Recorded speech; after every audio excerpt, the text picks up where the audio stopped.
जय माता दी, जय मां कामाख्या। आज हम आपको एक 4 साल के बच्चे के बारे में भविष्यवाणी बताएंगे। कामाख्ये वरदे देवी नीलपर्वतवासिनी तम देवी जगत माता योनि मुद्रे नमोस्तुते। कामाख्ये काम संपन्ने कामेश्वरी हर प्रिये काम नाम देहि में नित्यम कामेश्वरी नमोस्तुते। काम दे काम रूपस्ते सुभगे सुर सेविते करोमि दर्शन देव्यम सर कामार सिद्धयेत। ओम महेशानी महामाये चामुंडे मुंडमालिनी आयु आरोग्य ऐश्वर्य देहि में देवी परमेश्वरी। एक बालक जिसका जन्म 2 जून 2019 को शाम को 5:35 पर विदेश यानी लंदन में हुआ है। आज हम उसका भविष्य फल बताने जा रहे हैं। जो कोई भी इसमें इंटरेस्ट रखता, विशेष तौर से ज्योतिष में, वह खुद पहले ये तारीख, जन्म समय, जन्म स्थान लिख करके कुंडली बना करके पहले विश्लेषण कर ले। उसके बाद में फिर देखे कि जो हमने विश्लेषण किया है उसमें क्या परिवर्तन है। आपका विश्लेषण और हमारा विश्लेषण मिलता है या नहीं मिलता है। सीखने की बात है, इसलिए सीखना चाहिए। बाकी यदि कहीं पे कुछ कंफ्यूजन हो आपको तो आप हमसे प्रश्न कर सकते हैं। 2 जून 2019 को शाम को 5:35 पर लंदन में जन्म हुआ है। ये आप अपनी सॉफ्टवेयर में डाल दीजिए, कुंडली तैयार करिए। अब हमने जो कुंडली तैयार करी वो हम आपके सामने प्रस्तुत कर रहे हैं।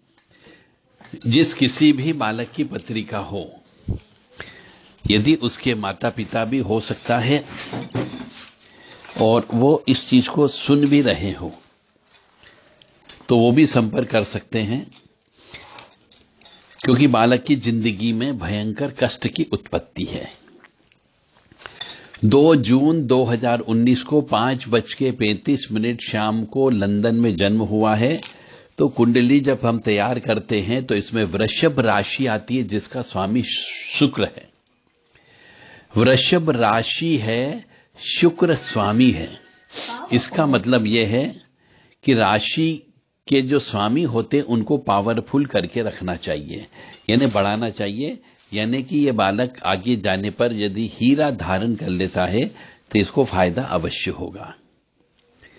तुला लग्न की पत्रिका आती है जिसके स्वामी भी शुक्र आते हैं। यानी कि शुक्र का मतलब हो गया भौतिक सुख, भोग विलास। शुक्र मालिक है, शुक्र ग्रह। जो वृषभ राशि है और तुला लग्न जिसका स्वामी भी शुक्र है, यानी राशि स्वामी भी शुक्र है और लग्न स्वामी भी शुक्र है, तो इस बालक को देवी मां की उपासना ज्यादा से ज्यादा करना चाहिए, तो ही जीवन में सुख की प्राप्ति हो सकती है। आज की तारीख में इस बालक की उम्र चूंकि 2 जून 2019 को शाम को 5:35 लंदन में जन्म हुआ है, तो उम्र जो है इसकी 3 वर्ष 11 माह 25 दिन हुए हैं। 4 साल पूरे होने वाले हैं। कृत्तिका नक्षत्र के चतुर्थ चरण में जन्म हुआ है। तो आपको जो भी ज्योतिष का काम कर रहे हैं उन्हें नक्षत्र के बारे में भी अवश्य बताना चाहिए कि कृत्तिका नक्षत्र में बच्चे उत्पन्न होते हैं तो वो कैसे होते हैं, और चतुर्थ चरण में उत्पन्न हो जाए तो क्या होता है।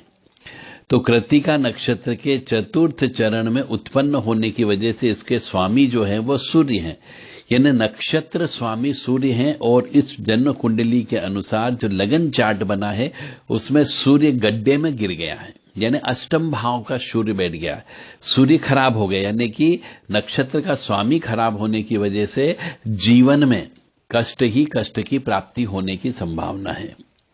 अष्टम भाव को हम शमशान का भाव भी कहते हैं। यदि सूर्य जो पिता का कारक है, यदि वह शमशान में जाके बैठ जाएगा तो उसकी वंश वृद्धि नहीं होगी, यह निश्चित है। तो इस बालक की वंश वृद्धि नहीं होगी, यानी बच्चे पैदा नहीं होंगे। पहले तो ये आपको ध्यान रखना है कि अष्टम भाव में चंद्रमा और सूर्य एक साथ बैठा हुआ है वृष राशि का, यानी चंद्रमा जो माता का प्रतीक है और सूर्य जो पिता का प्रतीक है, दोनों एक साथ शमशान में बैठ गए हैं, यानी गड्ढे में गिर गए हैं। अष्टम भाव को गड्ढा कह सकते हैं हम, शमशान का भाव भी कह सकते हैं। तो जिस बालक की जन्म पत्रिका में उसके माता पिता दोनों शमशानवासी हो, तो मां भी शमशानवासी, पिता भी शमशानवासी, लग्न चार्ट के अनुसार, यानी चंद्रमा मां का भी श्राप है, पिता का भी श्राप है इस बालक को, यानी पितृदोष तो है ही है, मातृदोष भी है। तो इसके बच्चे पैदा नहीं होंगे। जिसके माता पिता दोनों शमशान में काम करते हो, शमशान में जाकर के बैठ जाएंगे, तो वहां तो ऐसे ही विरक्ति आ जाती है। तो अष्टम भाव में जो दोनों, एक तो सौम्य ग्रह चंद्रमा जो कल्पना का प्रतीक है, वो कल्पना भी खराब देगा, यानी इसका पागलपन की अवस्था भी होने की संभावना बनती है। लग्न चार्ट के अनुसार गुरु द्वितीय भाव में है, शनि और केतु जो है धनु राशि के बैठे हुए तृतीय भाव में, शुक्र सप्तम भाव में मेष राशि का बैठा हुआ है, चंद्र और सूर्य वृष राशि का अष्टम भाव में बैठे हुए हैं, और मिथुन राशि के राहु मंगल और बुध एक साथ बैठे हुए भाग्य स्थान में। कुंडली आपने यदि तैयार कर ली हो तो कुंडली के अनुसार राहु मंगल की युक्ति जब भी कहीं पर भी हो जाए उसे अंगारक दोष कहा जाता है। तो यहां पे भाई का श्राप लगा हुआ है, यानी अष्टम भाव में चंद्रमा होने की वजह से माता का श्राप है, अष्टम भाव में सूर्य होने की वजह से पिता का श्राप लगा हुआ है, मंगल राहु नवम भाव में होने की वजह से भाई का श्राप लगा हुआ है, और राहु और बुध भी एक साथ भाग्य स्थान पे बैठने की वजह से बहनों का भी श्राप लगा हुआ है। और चूंकि गुरु मकर राशि का द्वितीय भाव में बैठा है तो गुरु दोष भी यहां बताया जा रहा है। अब गण राक्षस है, कृष्ण पक्ष की अमावस्या यानी जेठ के महीने में इसका जन्म हुआ है, और जेठ के महीने में जिस भी बालक बालिका का जन्म होता है उसे कष्ट भुगतना पड़ते हैं, क्योंकि जेठ जो है तपने का काम करता है, तपाने का काम करता है। तो इस जन्म में ऐसे मनुष्य को भयंकर कष्ट की प्राप्ति होती है। कृष्ण पक्ष की अमावस्या को जन्म हुआ होना अपने आप में पितृदोष की उत्पत्ति करता है, तो भयंकर पितृदोष इस बालक को लगा हुआ है। पितृदोष की शांति प्रत्येक वर्ष मनुष्य को कराना होगी। पितृदोष की शांति प्रत्येक वर्ष मनुष्य को कराना होगी। और चूंकि चंद्रमा और अमावस्या का दिन है, चंद्रमा अस्त होता है, अमावस्या दोष की पूजा भी प्रत्येक वर्ष कराना होगी। भारी दोष है, माता पिता के लिए यह बालक बिल्कुल भी अच्छा नहीं होगा। पितृदोष की उत्पत्ति है ही, जैसा मैंने आपको बता दिया। और चूंकि यहां पर केतु के साथ शनि और उसी के जस्ट सामने राहु मंगल और बुध एक साथ बैठा हुआ है, जो आंशिक कालसर्प दोष बताता है। अब आंशिक कालसर्प दोष का भी असर पूरा पूरा होता है, सिर्फ गुरु उसकी परिधि के बाहर है, यानी गुरु भी दूषित हो गया है। तो कालसर्प दोष की वजह से भी इस बालक को जीवन में कष्ट की प्राप्ति होगी। तो यहां पर अब जो दोष निकल करके आ रहा है कि पिछले जन्म की माता का श्राप है, पिछले जन्म के पिता का श्राप है, पिछले जन्म के भाई का श्राप है, पिछले जन्म की बहनों का श्राप है, और पिछले जन्म के गुरु का श्राप है, और पिछले जन्म के पितरों का श्राप है। यानी 6 श्राप इस बच्चे को लगे हुए हैं। यानी पूरा परिवार, पूरा कुनबे को यह बालक बहुत तड़फा करके आया है, बहुत तरसा करके आया। इन सब की हाय और बद्दुआ इसके साथ लगी हुई है। अब मैं ये भी कह सकता हूं कि इस कुंडली के अनुसार अष्टम भाव में चूंकि चंद्र और सूर्य बैठे हुए हैं, अमावस्या के दिन उत्पन्न हुआ है, तो इसके द्वारा पूरे परिवार को तड़पाया गया है। हो सकता है संपत्ति, जमीन, जायदाद, बहुत चिल्ला चोट की इसने, बहुत गालियां दी है उनको, जिसकी वजह से इस जन्म में यह बालक अभी बोल नहीं पा रहा है। 4 साल का पूरा होने आ गया है, कुछ दिन ही बाकी हैं, पर आज भी ये अपने गले से, डॉक्टर कहते हैं इसके गले में कुछ भी नहीं है, कोई दोष नहीं है, परंतु बोल नहीं पा रहा है। इसका मतलब यह है कि इसके गले में आज भी वो श्राप यानी कोई न कोई आत्मा इसके गले में बैठी हुई है। काल सब दोष, नाग दोष, पितृ दोष की वजह से शिक्षा व संतान उत्पत्ति में बाधा उत्पन्न होगी। मंगल दोष भी लग गया, चूंकि मंगल राहु बैठने की वजह से अंगारक दोष हो गया है, तो इसको भाई का सुख नहीं मिलेगा। यानी यदि इसका कोई छोटा भाई रहा तो वह जल्दी मर जाएगा या फिर उससे बिल्कुल शत्रुता रहेगी। और आज की तारीख में इसका कोई भाई भी नहीं है, तो हो सकता है इसके माता पिता बच्चा पैदा ही न करें अगला। गुरु खराब हो गया है, बुध खराब हो गया है, चंद्र खराब हो गया है। गुरु यहां पे वक्री अवस्था का बैठा हुआ है तो और स्लो फल प्रदान करेगा। शनि वक्री अवस्था का बैठा हुआ, चंद्र अस्त हो गया है, इसलिए ये 3 ग्रह तो बहुत ज्यादा खराब हो गए हैं। पूजा पाठ, जप तप, दान धर्म इस बालक को करना ही करना पड़ेगा, परंतु ऐसा पता लगा, प्रतीत होता है कि इस बालक के जो माता पिता है वो नास्तिक विचारधारा वाले हैं। क्योंकि विदेश में जाकर के बस गए हैं, विदेश में ही रहते हैं, वहीं की नागरिकता भी ले ली है इन लोगों ने, तो ये नास्तिक विचारधारा के होने की वजह से इनको, इस बालक को कोई पूजा पाठ नहीं होने की वजह से ये बालक जिंदगी भर कष्ट भोगने के लिए तैयार रहेगा। बुध राहु जड़त्व दोष भी बताता है, इसकी भी पूजा अनिवार्य है। यानी कि अब ये कह सकते हैं कि चंद्रमा और सूर्य एक साथ बैठने की वजह से अमावस्या दोष हो गया है, पितृदोष की उत्पत्ति हो गई है, मातृ दोष की उत्पत्ति हो गई है, भाई के दोष की उत्पत्ति हो गई है, कालसर्प दोष उत्पत्ति हो गई है, बहन के साथ में राहु बैठने की वजह से, बुध के साथ राहु बैठने की वजह से जड़त्व दोष की उत्पत्ति हो गई है, चंद्रमा और सूर्य गड्ढे में गिरने की वजह से राजभंग योग हो गया है और लाभ भंग योग भी हो गया है, भाग्य भंग योग भी हो गया है। यानी अब यह कह सकता हूं कि इसके जीवन में कहीं से कहीं तक किसी भी प्रकार का सुख नहीं होगा। पत्रिका विश्लेषण करो, सीखो ये चीज कि ऐसा क्यों बोल रहा हूं मैं बार बार बता रहा हूं कि चूंकि चंद्रमा और सूर्य अष्टम भाव में बैठने की वजह से गड्ढा हो गया है।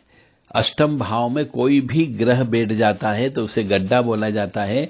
दूसरे शब्दों में कहें तो यह शमशान का भाव होता है।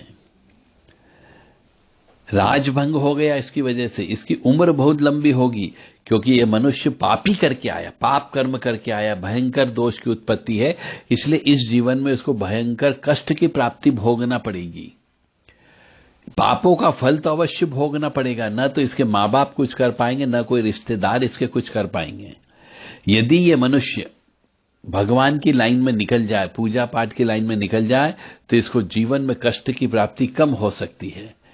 यानी ये मनुष्य कर्महीन मनुष्य है, ये कर्म नहीं करेगा इस जीवन में, कर्महीन मनुष्य है, दूसरों की निंदा अधिक करेगा, इसको जीवन भर धन की कमी रहेगी और माता पिता का सुख कमजोर रहेगा।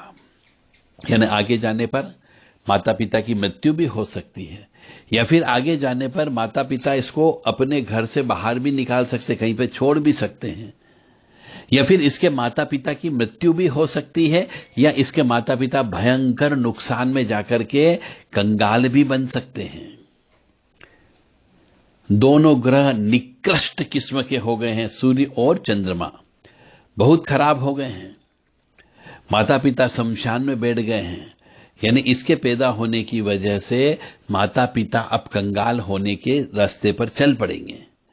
और नास्तिक तो है ही, भगवान की पूजा पाठ आज भी नहीं करते हैं। नौकरी व्यापार व्यवसाय में इस बालक को बिल्कुल भी सफलता हाथ नहीं लगेगी, इसका कर्म फूटा हुआ है। यानी यह बालक महापापी आत्मा है, यह महालाभ भंग योग कर रही है।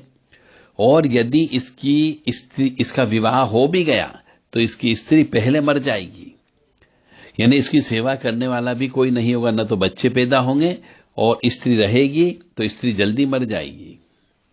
सूर्य चंद्र भयंकर अशुभ है, प्रत्येक कार्य में हानि करेंगे, जिस काम में हाथ डालेगा उस काम को बर्बाद कर देगा। अब बड़े होने पर माता पिता की संपत्ति में, व्यवसाय में हाथ तो डालेगा, तो निश्चित तौर से इन माता पिता को यह कंगाल बना देगा। मंगल जो है भाग्य स्थान में मिथुन राशि का राहु के साथ मंगल बैठ गया, तो जो सांप का मुंह है वह इस मंगल के लाभ को खा रहा है, भाग्य को खा रहा है। और बुध के साथ राहु भी मिथुन राशि का भाग्य स्थान पर बैठा हुआ है, जो भाग्य उदय में रुकावटें उत्पन्न करेगा, यानी बनाए बनाए काम ये बिगाड़ देगा। जैसे जैसे बड़ा होता जाएगा इसके माता पिता कंगाल होते जाएंगे और एक समय ऐसा आएगा कि दोनों शमशान में पहुंच जाएंगे। गुरु ग्रह जो दूसरे भाव का बैठा हुआ है, यह इसको विदेश में रहने के लिए कह रहा है, यानी जहां जन्म हुआ वहां पर यह नहीं रहेगा, चरित्रहीन भी होगा, परिस्त्रीगामी होगा, और ईश्वर में यदि रम गया तो इसका जीवन सफल होगा, और ईश्वर में यदि नहीं रमा है तो इसका मान के चलो जीवन जो है नरक तुल्य रहेगा। यह ऐसा इसमें कहा गया है। पिछले जन्म की आत्माएं इसके साथ में लगी हुई है। पिछले जन्म की आत्मा लगे होने की वजह से इसके साथ में पूजा पाठ का फल देरी से प्राप्त होगा। गुरु वृश्चिक राशि का है, द्वितीय भाव में बैठा हुआ है, तो पिछले जन्म की आत्माओं को शांत करने के लिए जिनके सहाय बद्दुआ लगी हुई है, उन पिछले जन्म की आत्मा, यानी कि माता की आत्मा, पिता की आत्मा, भाई की आत्मा, बहन की आत्मा और गुरु की आत्मा, इन सबकी हाय बद्दुआ होने की वजह से यह बालक बाबा भी बन सकता है, सन्यासी बन जाएगा, जिंदगी भर कमाई नहीं करेगा, और धर्म की राह पर यदि ये चल पड़ा तो बहुत बड़ा साधु, सन्यासी, त्यागी, तपस्वी बन सकता है। परंतु चूंकि इसके माता पिता विदेश में निवासरत हैं और वो कोई भी धर्म कर्म नहीं करते हैं और नास्तिक विचारों के हैं, क्योंकि बालक को इन्होंने कभी भी बताया ही नहीं कि हिंदू सनातन धर्म के अनुसार पूजा पाठ क्या होती है, न उनने कभी अपने घर पे पूजा पाठ करे, क्योंकि वो लंदन में रहते हैं। तो ये बालक भी जीवन में कुछ भी नहीं कर पाएगा। और शुक्र जो है मेष राशि का सप्तम स्थान पे बैठा हुआ है, तो इसका विवाह सुंदर स्त्री से होने की संभावना बनती है, परंतु जो स्त्री आएगी वह गुप्त रोगी होगी। स्त्री हमेशा बीमार पड़ी रहेगी, क्योंकि इन सब का श्राप की वजह से यह स्त्री सुख नहीं भोग सकता। तो स्त्री के बीमार होने की वजह से बच्चे पैदा नहीं होंगे और स्त्री जल्दी मर भी जाएगी। स्त्री कमाने वाली हो सकती है, वह जिस जगह विवाह होगा ससुराल से इसको धन भी मिलने की संभावना है, फिर भी यह धन से कभी संतुष्ट नहीं होगा, क्योंकि यह खुद कभी भी धन नहीं कमा पाएगा। इसको जितना धन मिलेगा उतना कम पड़ेगा। और शनि केतु जो है छोटे भाई का सुख बिल्कुल नहीं बताता है। शनि केतु का मतलब है यहां पे धनु राशि का तृतीय भाव में बैठा हुआ है, तो छोटे भाई का सुख बिल्कुल नहीं मिलेगा, या तो छोटा भाई उत्पन्न ही नहीं होगा, और यदि होगा तो छोटा भाई जल्दी मर जाएगा। परिजनों में अविश्वास रहेगा, भाइयों से झगड़ा करेगा। विवाह जब होगा इसका उस समय पे विवाह के जो कार्यक्रम होते उसमें लड़ाई झगड़ा अवश्य होगा। विद्या के निर्णय में भी विवाद होने की संभावना बहुत ज्यादा बनती है। तो नटशल में रिजल्ट यहां पर यह निकलता है कि इस बालक के जीवन में कष्ट ही कष्ट है, कष्ट के सिवा मुझे तो कुछ भी नजर नहीं आ रहा है, क्योंकि भयंकर दोष की उत्पत्ति हुई है।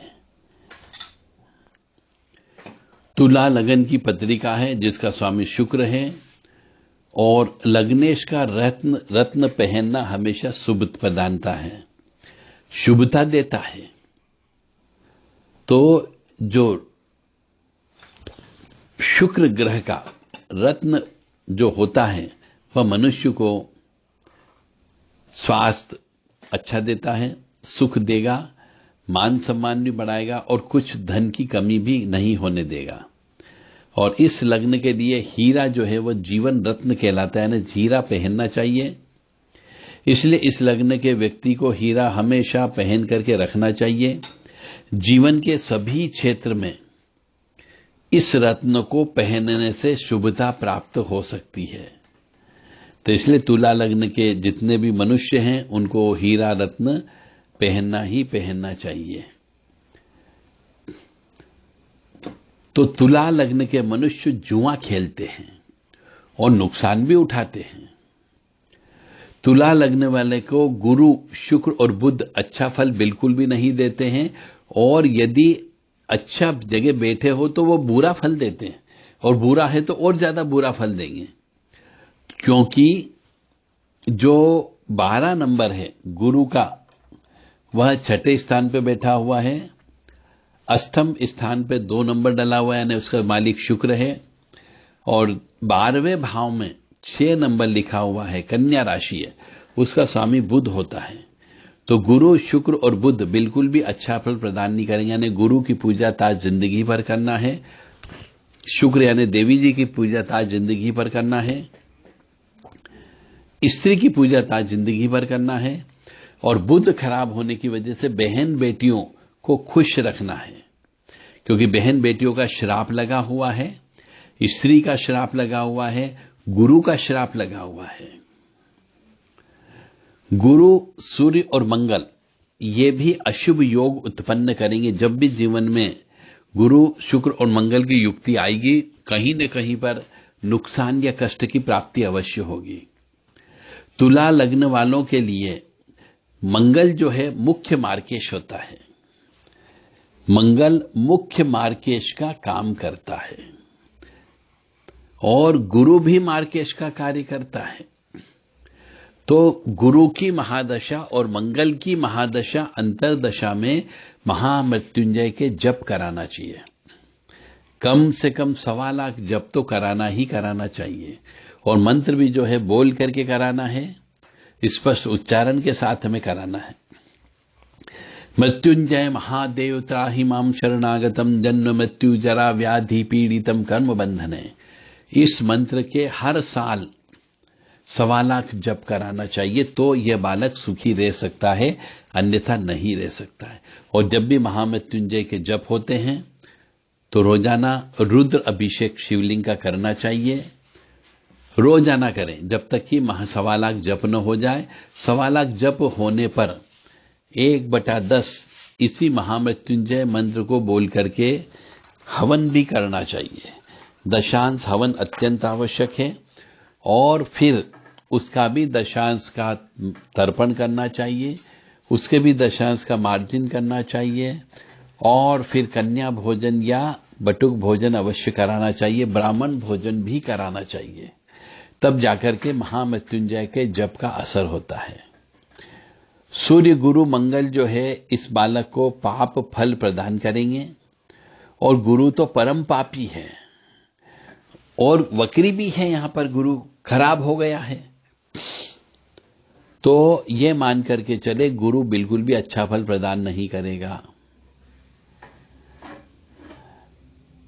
माणिक, मोती व मूंगा व पुखराज ये रत्न बिल्कुल भी नहीं पहनना है, अन्यथा नुकसान और ज्यादा बढ़ जाएगा। जिसका जन्म 2/6/2019 को 5:30 बजे लंदन में हुआ है, उसका शुभ दिवस जो है शुक्रवार है। शुक्रवार का व्रत उपास रखना, देवी मां की पूजा करना, दुर्गा मां की पूजा ज्यादा से ज्यादा करना है, और शत्रु लग्न, सिंह लग्न वाले मनुष्य से इस बालक को बच करके रहना है जिंदगी भर। सिंह लग्न वाले से विवाह नहीं करना है, साझेदारी नहीं करना है, व्यापार नहीं करना है। सिंह लग्न वाले से मित्रता भी नहीं करना है, अन्यथा नुकसान होने की संभावना है। किसी से ईर्ष्या नहीं करना है। धन संपत्ति, जमीन जायदाद का घमंड नहीं करना है। इस बात का अवश्य ध्यान रखें, तो जीवन में सुख की प्राप्ति कुछ हो सकती है। यह था 2 जून 2019 को 5:30 बजे शाम को लंदन में जिसका जन्म हुआ है उसके बारे में हमने आपको बता दिया। अब आगे ये चीज होती है बेसिकली कि इसका उपाय क्या है। यदि 9 में से 7 या 8 ग्रह खराब हो, यानी माता पिता भाई बहन गुरु स्त्री इन सबका श्राप हो, तो इस जन्म में मनुष्य को श्राप भोगना पड़ता है,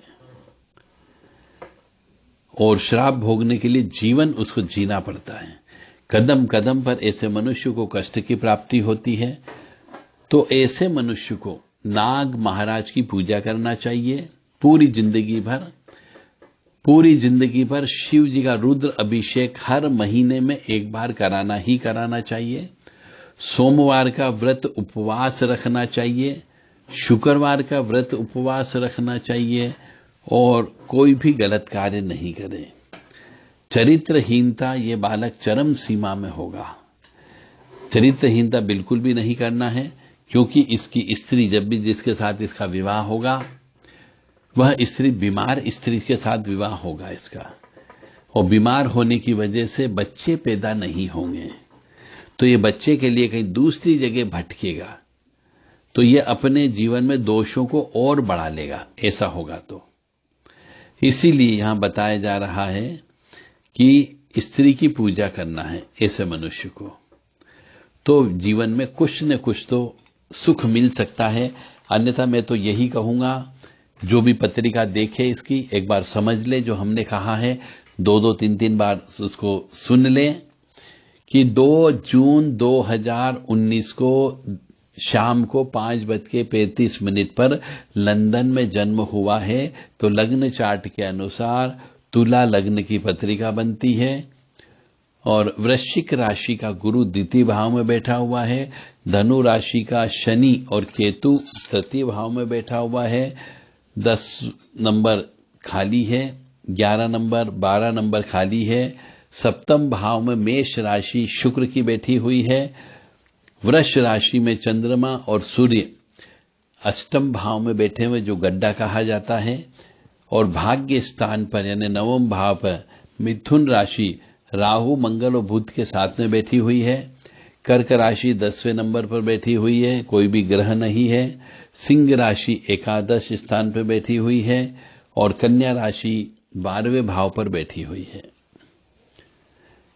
तो इस तरीके से इस मनुष्य के जीवन में ये जो बच्चे की पत्रिका है, माता पिता नास्तिक होने के साथ साथ ये उनके घर में पैदा हो गया, और जीवन भर कोई भी पैसा ये कमाएगा नहीं, बर्बाद ही बर्बाद करेगा।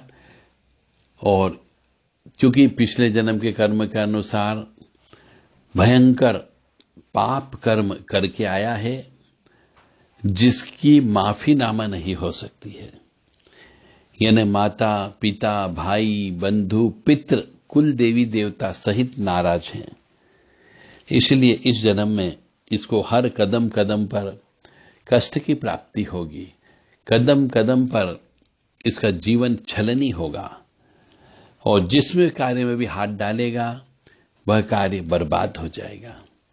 तो सलाह यह दी जाती है ऐसे मनुष्यों के लिए कि शिव जी की पूजा रोजाना करें। किसी भी शिव जी मंदिर में जाकर के आपको जाले साफ करना है, साफ सफाई करना है, जितना हो सके मंदिर में सेवा करना चाहिए, और जैसे जैसे आप बड़े होते जाएं, बालक है अभी तो बड़ा होगा, वैसे वैसे उसके माता पिता को चाहिए कि वह इनके पुराण जो विभिन्न पुराण हैं उन पुराणों का पाठ करे और उसको समझाने का प्रयास करें।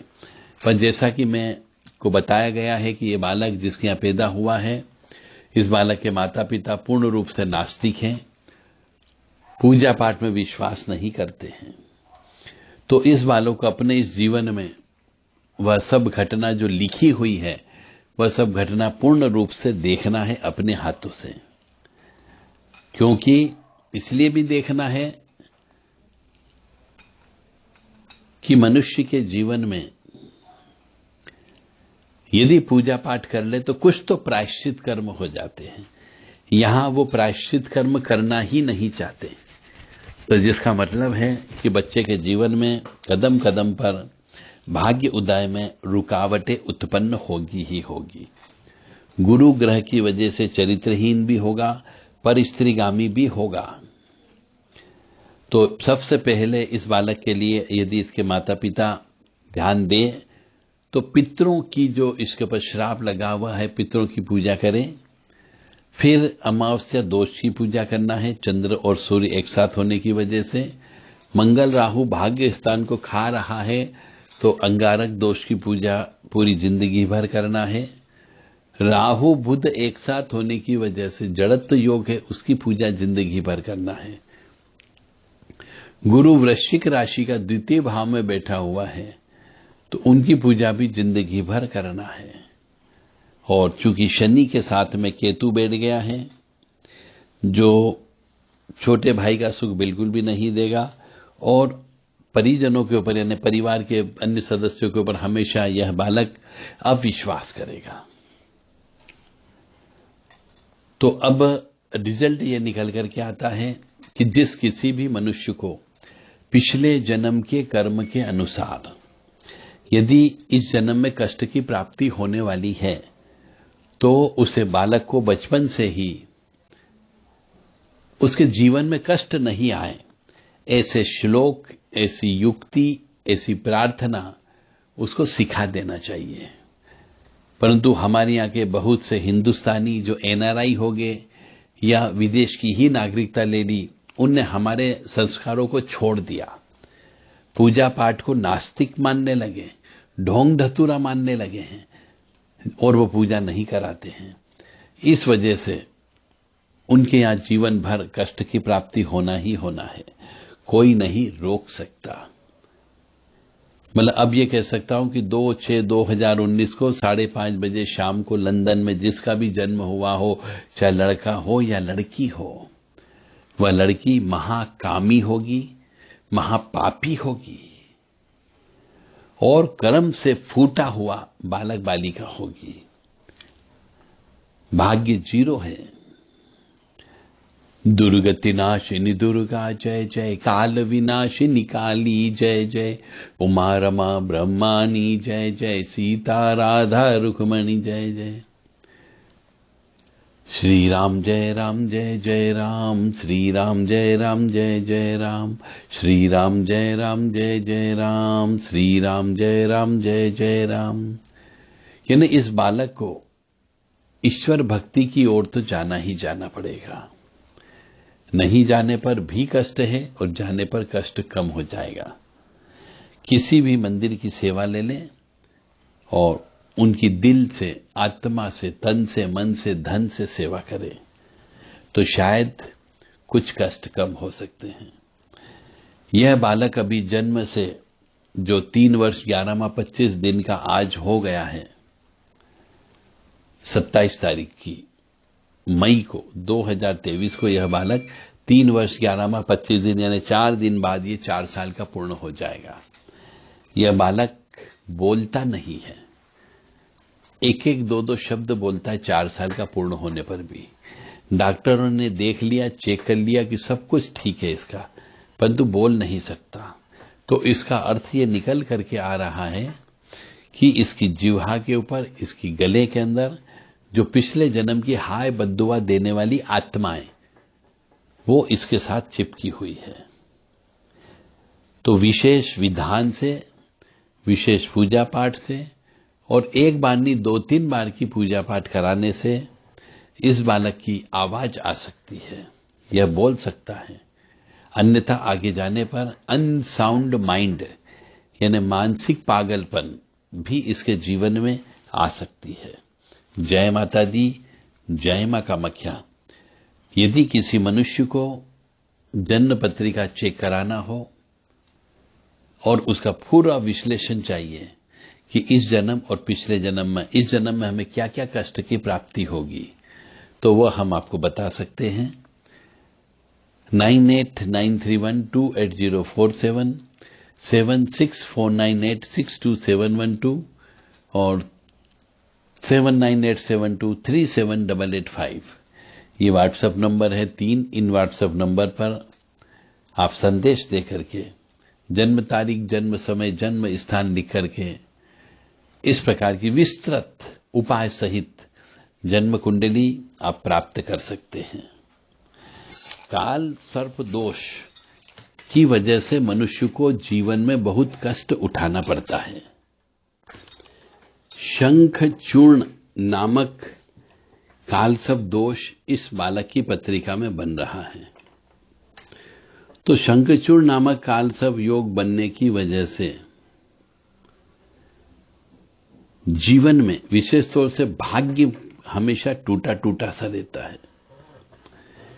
कुंडली का नवा घर जो है वह पितरों और योग को माना जाता है, और इस घर में यदि कोई अशुभ ग्रह विराजमान हो जाए तो वह पितृ दोष की उत्पत्ति करता है।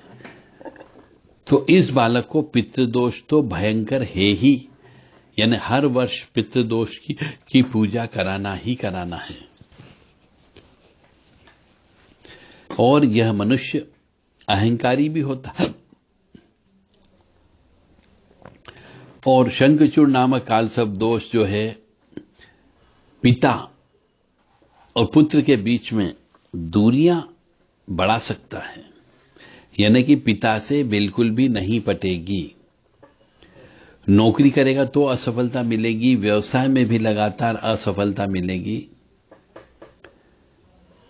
और जिस किसी भी मनुष्य की कुंडली में शंखचूर्ण नामक काल सर्प दोष होता है वह पितृदोष ही कहलाता है।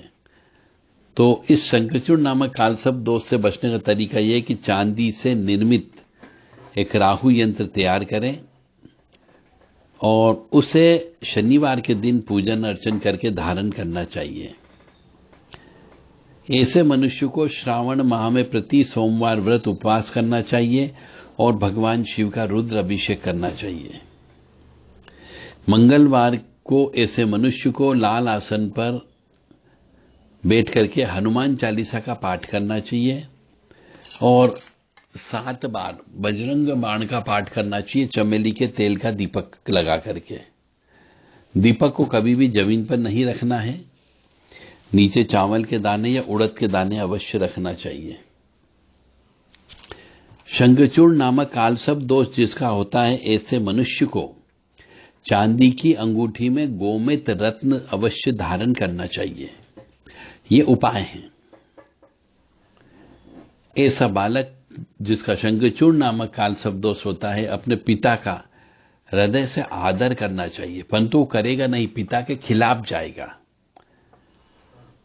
और पिता की मृत्यु होने पर उनकी विधिवत दाह संस्कार करना चाहिए।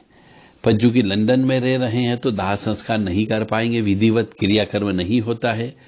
तो ये तो निश्चित है कि यह बालक जो 2/6/2019 को 5:15 लंदन में पैदा हुआ है, यह भयंकर से भयंकर दोष लेकर के उत्पन्न हुआ है। यानी अब उनके घर के अंदर धन की कमी होना प्रारंभ हो जाएगी, फैक्ट्रियों में आग लगना प्रारंभ हो जाएगी, चाहे कितना ही कुछ भी कर ले, या फिर सट्टेबाजी में पैसा बर्बाद कर देगा। ऐसा व्यक्ति पिता से अवश्य झगड़ा करता है और पिता से झगड़ा करने के बाद माफी भी नहीं मांगता है। यदि इस पितृदोष काल सर्प दोष को कम करना हो तो पिता से कभी झगड़ा करना ही नहीं है और पिता का कहना मानना है। काल सर्प दोष की पूजा का अल्टीमेट उपाय यह है कि भगवान शिव की पूजन करें, शिव वंदना अवश्य करें। अब शिव वंदना का मतलब हो गया जटाट विगल जजल प्रवाह पावितस्थले गले वलंबलंबितम भुजंग तुंग मालिकाम डमड डमड डमड डमन निनादवड्डमर्वयम चकार चंड तांडवम तनोतु न शिव शिवम। इस प्रकार से शिव की स्तुति का पाठ करना चाहिए। या फिर शिव जी के और बहुत भी हैं, नमामि शमीशान निर्वाण रूपम विभुम व्यापकम ब्रह्म वेद स्वरूपम। तो ये दिल से गाना है, दिल से बोलना है, तब जाकर के कुछ हद तक काल सर्प दोष की शांति हो सकती है। अब अल्टीमेट उपाय मैंने बोल ही दिया है कि एकमात्र भोलेनाथ ऐसे हैं जो इस बालक को सभी के श्राप से मुक्त कर सकते हैं, बशर्ते कि वह अविरल निश्चल बिना कोई शर्त के एक बच्चे के माफिक शिव जी की पूजन अर्चन करें और मृत्युंजय महादेव त्राहि माम शरणागतम जन्म मृत्यु जरा व्याधि पीड़ितम कर्म बंधन, इस मंत्र का लगातार कम से कम 27 माला रोज जप करना चाहिए। यदि कर लेते हैं तो बहुत ही अच्छी बात है, अन्यथा शायद जिंदगी भर कष्ट ही कष्ट उठाना है। चूंकि जड़त्व योग है राहु और बुध की वजह से, ये जड़त्व योग बुद्धि को हर लेता है, बुद्धि को हर लेता है। और चूंकि बुध जो है कन्या है, यानी हमारे घर की बहन बेटी है जिसको बुध कहा जाता है, तो बहन बेटी की पूजन अर्चन करना है, बहन बेटी को अपनी सामर्थ्य के अनुसार दान धर्म देना है, उसके साथ जो बच्चे आते हैं उन बच्चों को भी प्रसन्न करके रखना है, वस्त्र अन्न धन धातु इन सब का दान दे करके अपने आप को सुखी रख सकते हैं। जय माता दी, जय मां कामाख्या, मां भगवती जगत जननी आद्य शक्ति भवानी आप सबको सुखी रखे, स्वस्थ रखे, प्रसन्न रखे, यश दे, कीर्ति दे और मान सम्मान दे। जिस किसी भी मनुष्य को पत्रिका चेक करवाना हो, जो हमने नंबर दिए हैं उन नंबर पर आप व्हाट्सएप के माध्यम से संपर्क कर सकते हैं। सभी का कारण बताया जाएगा, उपाय भी बताया जाएगा। वक्री ग्रह कोई भी हो जाए, वह जैसे इसकी पत्रिका में गुरु वक्री है, शनि वक्री है। वक्री ग्रह का मतलब होता है सही साठ तरीके से सीधे सीधे फल न देते हुए वह टेढ़े आड़े फल प्रदान करता है, उसे वक्री ग्रह कहा जाता है। माने एक ग्रह का जो मालिक होता है वह शराब पी करके फल देता है तो अच्छा फल प्रदान नहीं करते हैं, इसलिए वक्री बुध भी खराब है और गुरु भी खराब है। इन सब की पूजा देवराधा ट्रस्ट के माध्यम से कामाख्या धाम के आश्रम में या उज्जैन में शांभवी आश्रम में या बुधनी में मां जगत जननी आश्रम में इनकी पूजा पाठ की जा सकती है।